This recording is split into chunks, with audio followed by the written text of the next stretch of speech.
Joining me now is the Prime Minister of Armenia, Nikol Pashinyan. Prime Minister, the UN, the Minsk Group, the EU, they have all called for an immediate ceasefire, yet the fighting continues. So can you explain to us what are you aiming to achieve here? The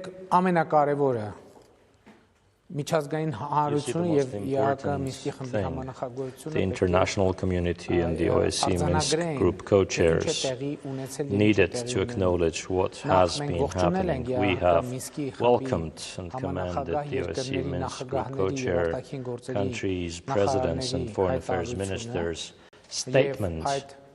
And it was Turkey which stated that Azerbaijan should not cease the hostilities. And Azerbaijan has essentially remained within the instruction given to it by Turkey. And I believe that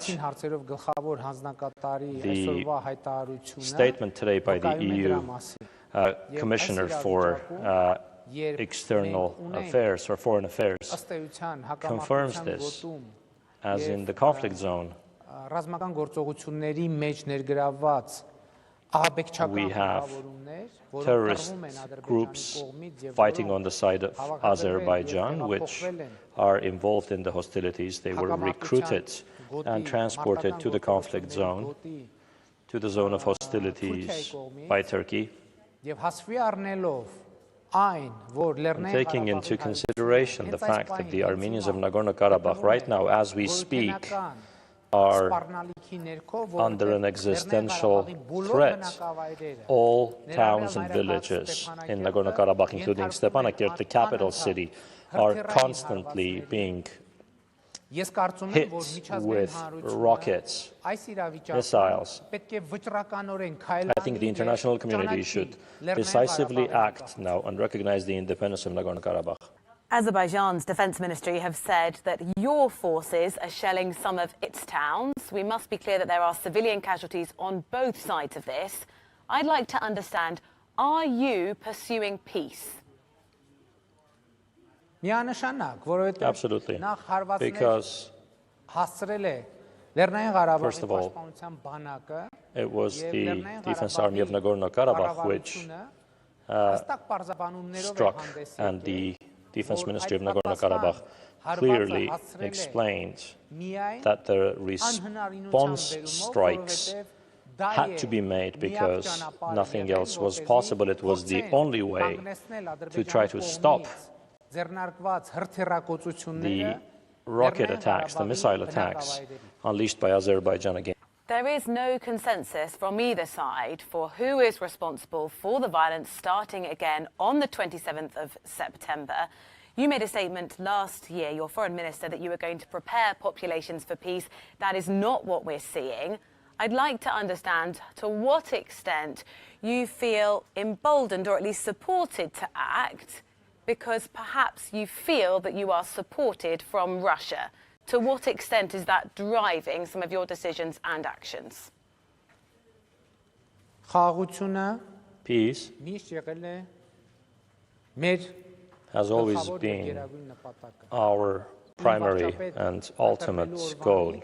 From the day I was elected Prime Minister, I said we have to strive to find a solution that will be acceptable to the people of Armenia, the people of Nagorno-Karabakh and the people of Azerbaijan.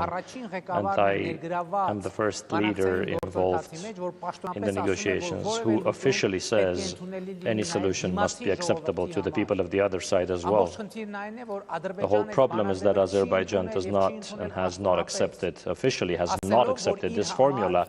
It has said for it there is only one solution, and that Nagorno-Karabakh is through ethnic cleansing going to be fully cleaned of Armenians and will fall completely under Azerbaijani control. This is a threat of genocide, and today international terrorists are involved in the implementation of that genocide. They were recruited, brought to the region by Turkey. They are fighting on the side of Azerbaijan, and this fact has essentially been recognized already by countries in the region and a number of European countries. So I wish to highlight, if we want to stop the humanitarian catastrophe, if we want to stop this conflict growing any wider, the international community needs to show determination and recognize the independence of Nagorno-Karabakh. The international community are also looking to your actions, and we must stress there are civilian casualties on both sides. People have died in Azerbaijan as a result of actions that you have overseen. What measures are you taking in this conflict to try and limit the suffering of people caught up in this violence? Գիտեք, ես կարծում եմ նախորդ հարցից ես բաց թողեցի, Going back to your previous question, it's very important to set the record clear as to who unleashed this attack. And I think in the international media and among the international community, there is sufficient information. Armenia and Karabakh could not start this war for the simple reason that we have no military tasks to accomplish here.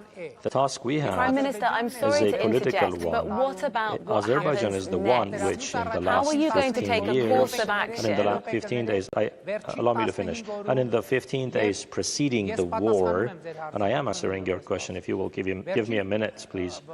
In the 15 years preceding the war, the 15 months, weeks, 15 days and 15 hours preceding the war, Azerbaijan has constantly threatened that it will solve this issue by military means. This is no secret. Let us publicly analyze the statements which were made by Azerbaijan and Turkey. Let us analyze publicly why terrorists had to be brought to Azerbaijan, to the line of contact. What other purpose could there be in recruiting terrorists from another country, bringing them to one's country, if that country is not planning a military aggression? Why would Azerbaijan agree to terrorists being transported to its territory? But we think that the most important thing today is to cease the violence. And for this, Azerbaijan needs to stop its attacks. Are you prepared to stop your attacks, Prime Minister? Peace in the region, and the best tool for it, in our opinion, Prime Minister, I'm sorry is to the interrupt. international Are you community's prepared to recognition of stop the the independence of attacks?